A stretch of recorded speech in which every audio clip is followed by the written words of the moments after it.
Good morning friends. Embryology की class में एक बार फिर आपका स्वागत है।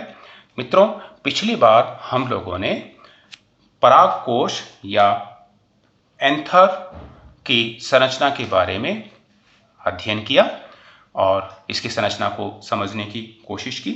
आज इसी क्रम को जारी रखते हुए हम माइक्रोस्पोरेंजियम या एंथर के विकास को समझने की कोशिश करेंगे। मित्रों, शुरुआती अवस्था के अंदर एंथर एक रूप विभज्योतक कोशिकाओं के समूह के रूप में पुष्पासन के ऊपर एक परतीय बाह्य त्वचा के द्वारा आवृत कोशिकाओं के समूह के रूप में पाया जाता है। जैसे जैसे एंथर का विकास होता है वैसे वैसे इसके अंदर 4 कोष्ठकीय संरचनाओं का बनना शुरू होता है। प्रत्येक कोष्ठक आगे चलकर एक लघु बीजाणुधानी के रूप में परिवर्तित हो जाता है। इसी को हम एक लाइन डायग्राम के द्वारा, एक रेखा चित्र के द्वारा समझने की कोशिश करते हैं। जैसा मैंने आपको अभी अभी बताया, पुष्पासन के ऊपर सबसे पहले एक अविभेदित कोशिकाओं के समूह के रूप में, विभज्योतक कोशिकाओं के समूह के रूप में ये पुष्पासन के ऊपर कोशिकाएं पाई जाती हैं। जैसा मैंने आपको बताया कि इसके अंदर 2 स्थितियां हैं।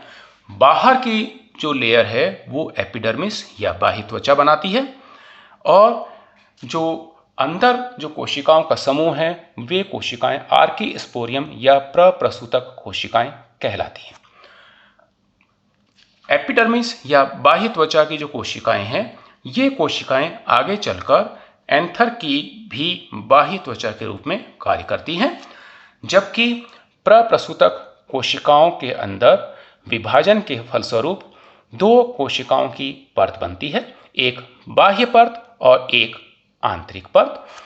बाह्य परत प्राइमरी पैराइटल सेल्स या प्राथमिक भित्तीय कोशिकाएं बनाती है, जबकि भीतरी कोशिकाएं प्राइमरी स्पोरोजिनस सेल्स या प्राथमिक बीजाणुजन कोशिकाएं बनाती हैं। अब हम बाहर से अंदर की तरफ इसके विकास को अध्ययन करते हैं। तो जो प्राइमरी पैराइटल सेल्स हैं या प्राथमिक भित्तीय कोशिकाएं हैं, इसके अंदर पुनः विभाजन होता है और विभाजन के फलस्वरूप सेकेंडरी पैराइटल सेल्स की 2 परतें बनती हैं। द्वितीयक भित्तीय कोशिकाओं की 2 परतें, एक बाह्य परत और एक आंतरिक परत।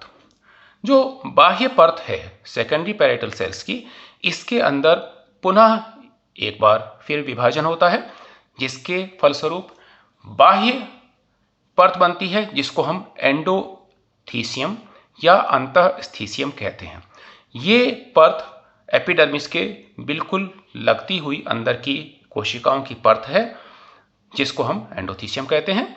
जो इससे अंदर की जो कोशिकाओं की परत है उसको हम अपर मिडिल लेयर या अंदर से बाहर की तरफ जब हम जाते हैं तो सबसे ऊपर स्थित मध्यवर्ती परत का बाह्य भाग बनाती हैं।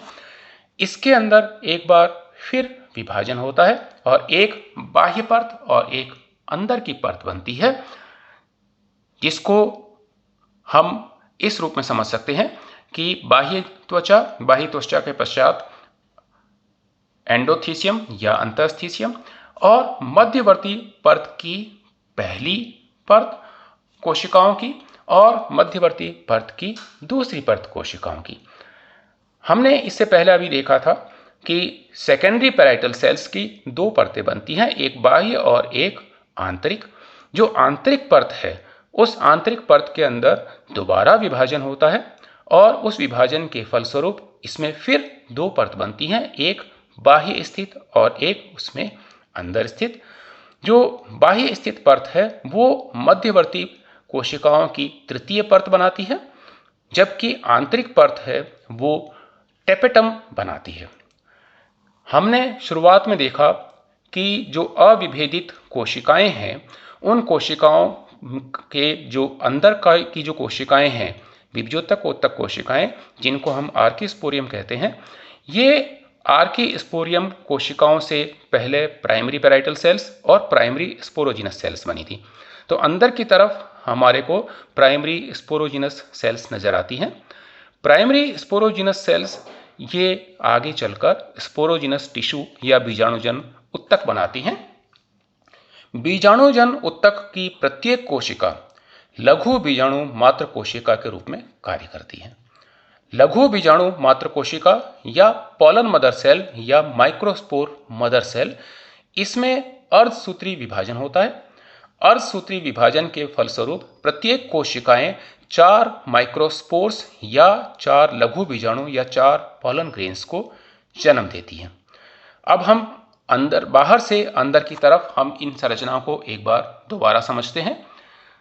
जैसा मैंने आपको संरचना के अंदर पिछली कक्षा के अंदर बताया था, सबसे बाहर की परत बनती है, इसको हम एपिडर्मिस कहते हैं। इसके पश्चात एंडोथीसियम, एंडोथीसियम के पश्चात मध्यवर्ती कोशिकाओं की 3 परतें। पहली परत मिडिल लेयर फर्स्ट या मध्यवर्ती परत प्रथम, उसके बाद मिडिल लेयर सेकंड या मध्यवर्ती परत द्वितीय, देन मिडिल लेयर थर्ड या मध्यवर्ती परत की तृतीय परत। इसके पश्चात सबसे आंतरिक है टेपेटम, और टेपेटम के पश्चात हम अंदर पाते हैं जहां पर अवस्था अनुसार माइक्रोस्पोर मदर सेल, लघु बीजाणु मात्र कोशिका, या अगर विकास हो चुका है तो हमें 4 लघु बीजाणु या 4 परागकण हमें इसके अंदर विकसित अवस्था में नजर आते हैं। जैसी पिछली बार मैंने 2 डायग्राम के द्वारा आपको ये चीज समझाने की कोशिश की थी कि अविकसित अवस्था परागकोश की किस प्रकार की होती है और विकसित अवस्था में ये किस प्रकार के नजर आते हैं। तो आज हमने ये कोशिश की कि एंथर का या परागकोश का विकास किस प्रकार से होता है। अगली कक्षा के अंदर हम माइक्रोस्पोरोजेनेसिस या लघु बीजाणु जनन को समझने की कोशिश करेंगे। Thank you.